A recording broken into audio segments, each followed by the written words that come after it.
வணக்கம். நடிகர் விஜய் அவர்கள் இன்னைக்கு பேசியிருக்கிறாங்க.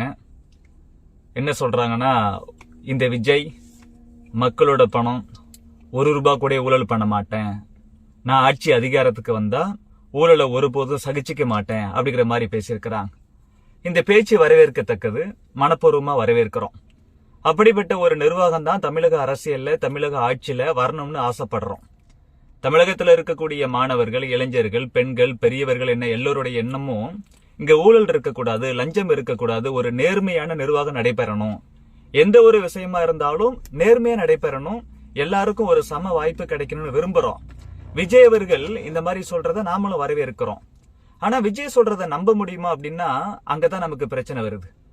ஒருத்தர் சொல்றத நம்புறதும் நம்பாததும் அதை நம்மளை பொறுத்து இல்ல, யாரு சொல்றாரோ அவரை பொறுத்து. விஜய் அவர்கள் சரியான வாழ்க்கை இது வரைக்கும் வாழ்ந்திருக்கிறார் அப்படின்னா, அவர் நான் நேர்மையா இருப்பேன், ஊழல் பண்ண மாட்டேன் அப்படி சொன்னா அதை கண்டிப்பா நம்ம ஏத்துக்கலாம், மனப்பூர்வமா ஏத்துக்கலாம். நாளைக்கு நான் ஆட்சி அதிகாரத்துக்கு வந்தா எந்த ஒரு ஊழலும் பண்ண மாட்டேன் அப்படின்னு சொல்லக்கூடிய விஜய் இது வரைக்கும் எப்படி இருந்திருக்கிறார்? உதாரணத்துக்கு 1-2 விஷயம் மட்டும் சொல்றேங்க. நடிகர் விஜய் அவர்கள் கோடிக்கணக்கில் சம்பளம் வாங்குறார். வெளிநாட்டுல இருந்து ஒரு லக்ஸரி கார், ஒரு சொகுசு கார் வாங்கிட்டு இந்தியாக்குள்ள வரார். வெளிநாட்டுல இருந்து சில விஷயங்கள் ரொம்ப சாதாரண மக்கள் பயன்படுத்தக்கூடிய சாதாரண விஷயங்களா இருந்தா அதுக்கு அரசாங்கம் வரி போடாது. மற்றபடி சொகுசு விஷயங்கள் வெளிநாட்டுல இருந்து நம்ம வாங்கிட்டு வரோம் அப்படின்னா அதுக்கு வரி உண்டு. அதுவும் கோடிக்கணக்கில் கொடுத்து ஒரு சொகுசு காரை விஜய் வாங்கிட்டு வராருங்க. இந்தியாவில முறைப்படி அதுக்கு வரி செலுத்தணுமா இல்லையா? வரி கட்டணும். ஆனா இவர் வரி கட்டல. கேஸ் கோர்ட்டுக்கு போகும்போது கோர்ட்டு சொல்றாங்க, வரி கட்டுறதை ஏதோ தர்மம் பண்றதா நினைச்சுக்காதீங்க சார். வரி கட்டுவது என்பது சட்டப்படி நீங்க செய்ய வேண்டிய கடமை. நீங்க செய்ய வேண்டிய விஷயத்தையே செய்யல அப்படி சொல்லி எதிர்கட்சி இல்ல, இன்னைக்கு இருக்கக்கூடிய திமுக, அதிமுக இல்ல வேற கட்சிகள் எதுனாலும் இருக்கட்டுமே, இன்னைக்கு திமுகவுக்கு விஜய் பிடிக்கல, அதிமுகவுக்கு விஜய் பிடிக்கல, இந்த மாதிரி தாவேகாவுக்கு எதிர்கட்சிகளா இருக்கக்கூடியவங்க விமர்சனம் பண்ணல.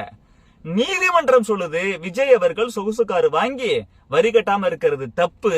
ஏன்னா வரி கட்டு என்பது ஒவ்வொருத்தருடைய கடமை. வரி கட்டுவது என்பது அந்த கடமை. அந்த கடமையை செய்யாம இருக்கிறது மிகப்பெரிய தவறுன்னு சொல்லி கோர்ட்டு கண்டிச்சிருக்கு.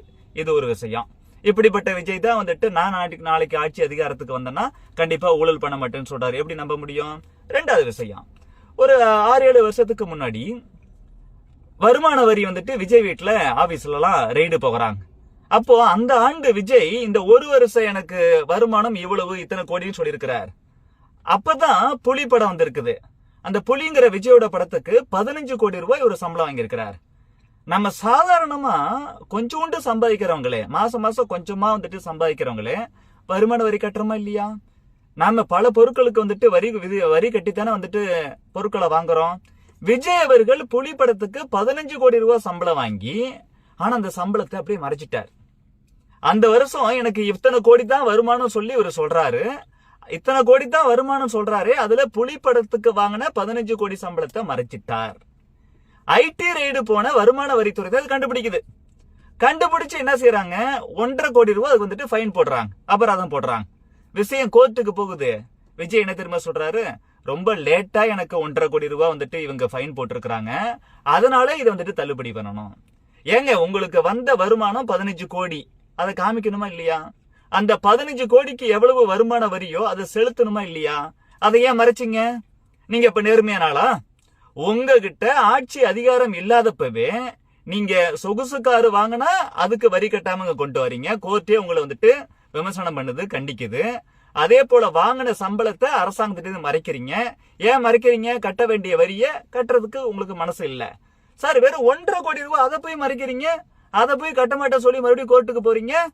இப்படி அதிகாரம் இல்லாதப்பவே தனி மனித லாபத்துக்காக உங்ககிட்ட கோடிக்கணக்கில் பணம் இருக்கு. நீங்க தான் சொல்றீங்களே என் கரியரோட உச்சத்தை விட்டுட்டு வரேன்னு சொல்லி.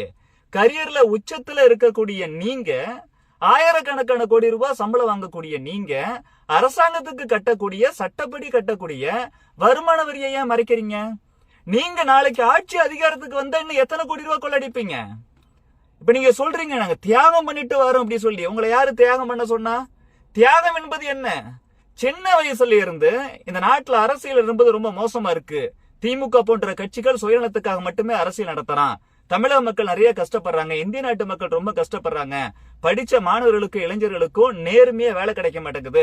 அதனால என்னோட தனிப்பட்ட விஷயமோ என் குடும்பமோ நான் எதை பத்தியும் பார்க்காம இந்த நாட்டுல அரசியலை நான் தூய்மைப்படுத்தணும், ஒரு நேர்மையான லஞ்ச ஊழலற்ற ஒரு அரசியலை கொண்டு வரணும், நல்ல நிர்வாகத்தை கொடுக்கணும்னு சொல்லி வாழ்க்கையே தியாகம் பண்ணக்கூடிய எத்தனையோ தலைவர்கள் இருக்கிறாங்க. அவங்க தான் தியாகிகள்.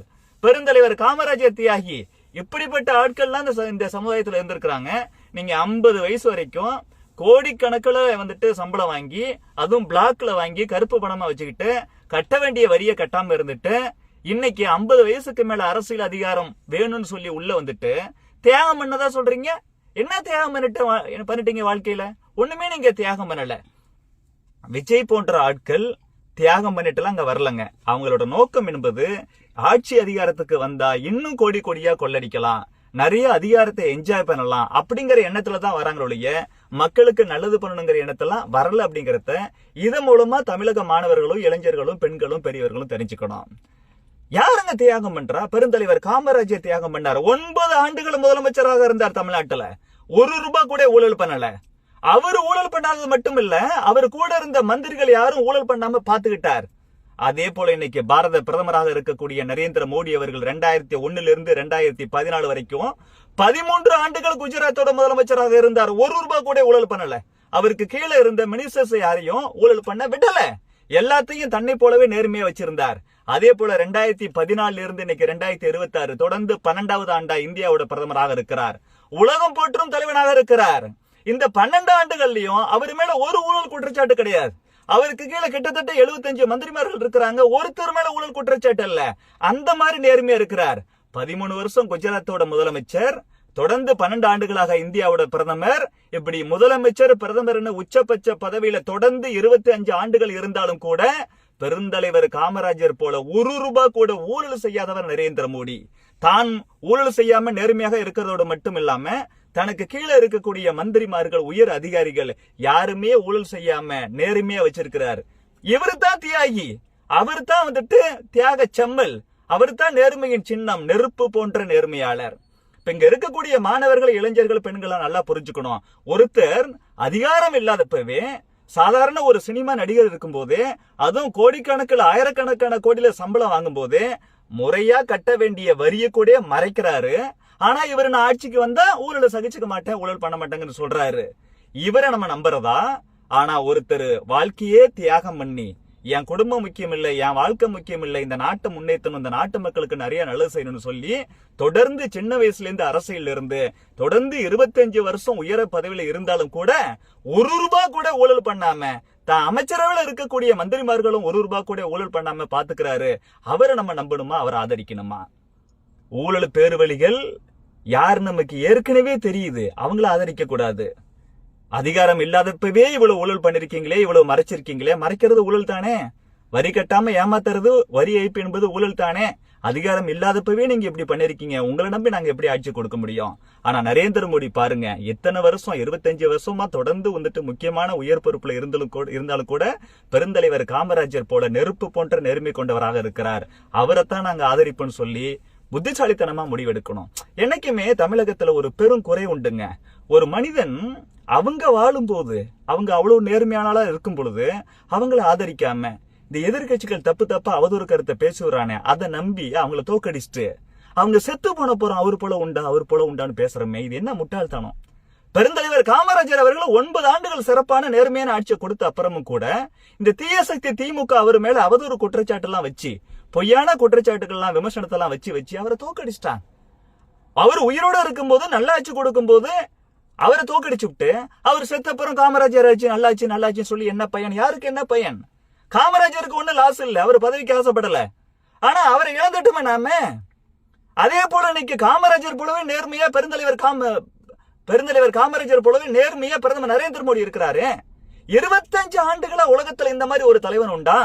உச்சபட்ச பதவியில இருந்து கூட ஒரு ஊழல் குற்றச்சாட்டு கூட இல்ல, ₹1 கூட திருடல, ஒரு லஞ்சம் வாங்கல, ஒரு ஊழல் பண்ணல.